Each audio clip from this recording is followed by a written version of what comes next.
ترجمہ کنز العرفان،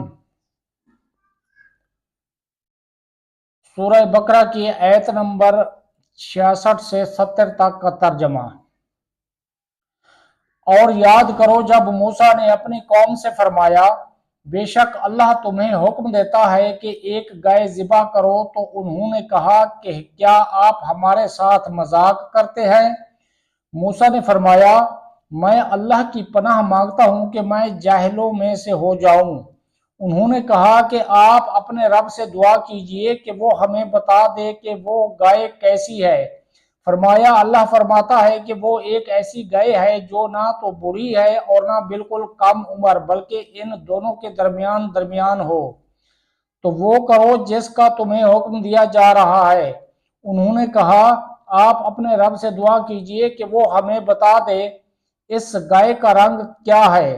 فرمایا کہ اللہ فرماتا ہے کہ وہ پیلے رنگ کی گائے ہے جس کا رنگ بہت گہرا ہے، وہ گائے دیکھنے والوں کو خوشی دیتی ہے۔ انہوں نے کہا، آپ اپنے رب سے دعا کیجئے کہ ہمارے لیے واضح طور پر بیان کر دے گے کہ وہ گائے کیسی ہے، کیونکہ بے شک گائے ہم پر مشتبہ ہو گئی ہے، اور اگر اللہ چاہے گا تو یقیناً ہم راہ پا لیں گے۔ وَإِذْ قَالَ موسیٰ، اور جب موسیٰ نے فرمایا، ان آیات میں یہودیوں کو جو واقعہ یاد دلایا جا رہا ہے اس کا خلاصہ یہ ہے کہ بنی اسرائیل میں ایک مالدار شخص عامل کو اس کے عزیز نے خفیہ طور پر قتل کر کے دوسرے محلہ میں ڈال دیا تاکہ اس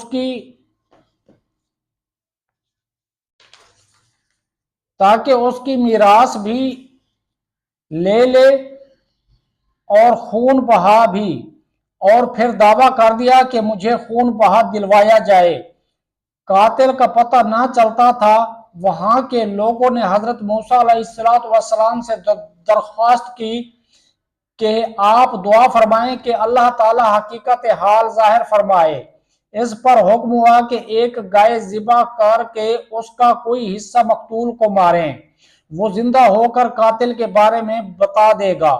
لوگوں نے حیرانی سے کہا کہ کیا آپ علیہ السلام ہم سے مذاق کر رہے ہیں، کیونکہ مقتول کا حال معلوم ہونے اور گائے کے ذبح کرنے میں کوئی مناسبت معلوم نہیں ہوتی۔ اس پر حضرت موسیٰ علیہ السلام نے جواب دیا، میں اس بات سے اللہ تعالیٰ کی پناہ مانگتا ہوں کہ میں مذاق کر کے جاہلوں میں سے ہو جاؤں۔ جب بنی اسرائیل نے سمجھ لیا کہ گائے کا ذبح کرنا مذاق نہیں بلکہ باقاعدہ حکم ہے، تو انہوں نے حضرت موسیٰ علیہ السلام سے اس کے اوصاف دریافت کیے اور بار بار سوال کر کے وہ لوگ قیدیں بڑھاتے گئے، اور بالآخر یہ حکم ہوا کہ ایسی گائے ذبح کرو جو نہ بوڑھی ہو اور نہ بہت کم عمر بلکہ درمیانی عمر کی ہو، بدن پر کوئی داغ نہ ہو، ایک ہی رنگ کی ہو، رنگ آنکھوں کو بھانے والا ہو، اس گائے نے کبھی کھیتی باڑی کی ہو نہ کبھی کھیتی کو پانی دیا ہو۔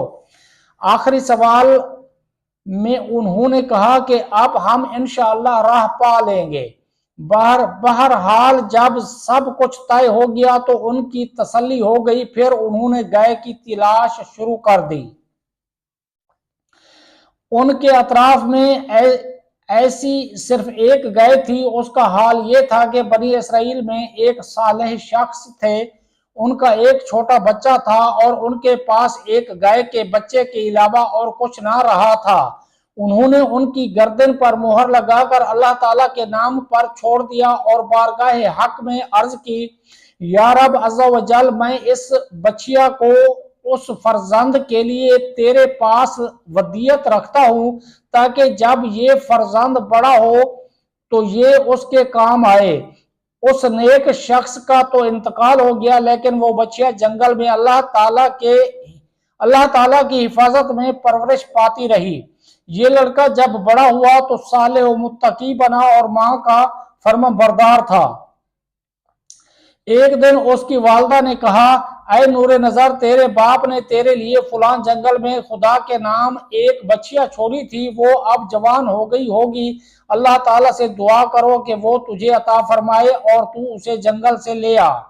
لڑکا جنگل میں گیا اور اس نے گائے کو جنگل میں دیکھا اور والدہ کی بتائی ہوئی علامتیں اس میں پائیں اور اس کو اللہ تعالیٰ کی قسم دے کر بلایا تو وہ حاضر ہو گئی۔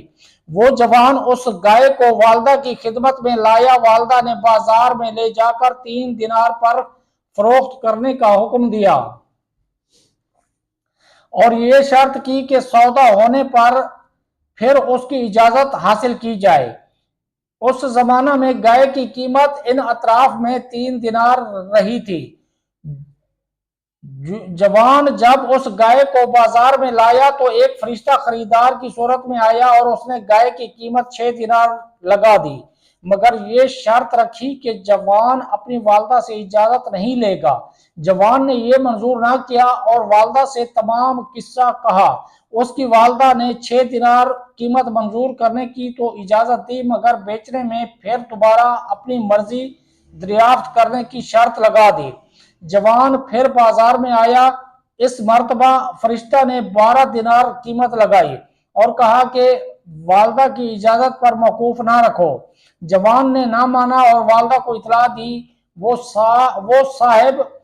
صاحب فراست عورت سمجھ گئی کہ یہ خریدار نہیں، کوئی فرشتہ ہے جو آزمائش کے لیے آتا ہے۔ بیٹے سے کہا کہ اب کی مرتبہ اس خریدار سے یہ کہنا کہ آپ ہمیں اس گائے کے فروخت کرنے کا حکم دیتے ہیں یا نہیں۔ لڑکے نے یہی کہا تو فرشتے نے جواب دیا کہ ابھی اس کو روکے رہو، جب بنی اسرائیل خریدنے آئیں تو اس کی قیمت یہ مقرر کرنا کہ اس کی کھال میں سونا بھر دیا جائے۔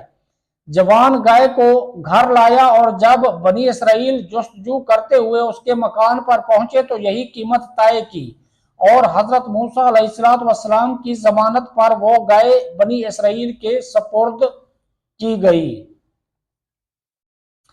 اس واقعہ سے کئی چیزیں معلوم ہوئیں۔